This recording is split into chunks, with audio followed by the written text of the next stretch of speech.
Hantavirus is a rare but severe respiratory disease that you can catch simply by breathing in aerosolized rodent waste inside enclosed spaces, like garages, cabins, or sheds. While anyone can be infected, older adults face a significantly higher risk because the body's natural airway clearing mechanisms become less efficient with age. The resulting illness, hantavirus pulmonary syndrome, is life-threatening. But infection is entirely preventable by changing exactly how we clean these dusty environments. In North America, the virus is primarily carried by the deer mouse, spreading through the animal's saliva, urine, and droppings. You do not need to come into direct contact with the rodent to get sick. Transmission occurs when these droppings dry out and are physically disturbed. This diagram illustrates what happens during standard dry cleaning.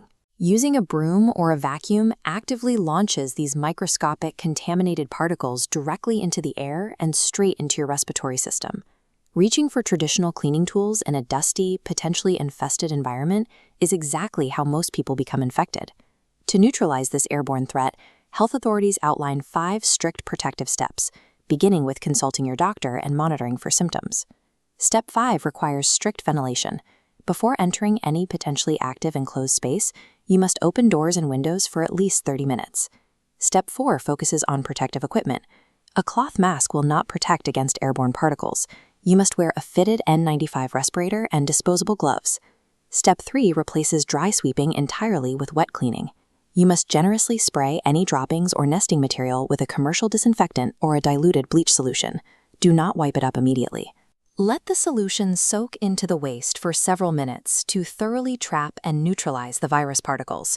Once the material is fully saturated, wiping it up with paper towels and disposing of it outdoors effectively eliminates the risk of aerosolization. This timeline charts hantavirus progression. After a long 1 to 8 week incubation period, the early phase masquerades as the flu, with sudden fever and muscle aches. It then rapidly escalates into a cardiopulmonary emergency, where fluid floods the lungs, causing dangerously low oxygen levels. This rapid escalation occurred during the 2012 outbreak in Yosemite National Park, where several visitors became critically ill after staying in infested tent cabins.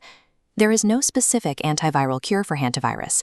Survival relies entirely on immediate emergency oxygen support and explicitly informing your doctor about any recent exposure to rodent environments. Because treatment is limited, strict prevention is your strongest defense. Always ventilate spaces, wear an N95 mask, and never dry sweep in enclosed area. Share these exact cleaning protocols with your family, especially vulnerable older adults. For more critical health awareness and medical education, stay connected with Fresh Vitals.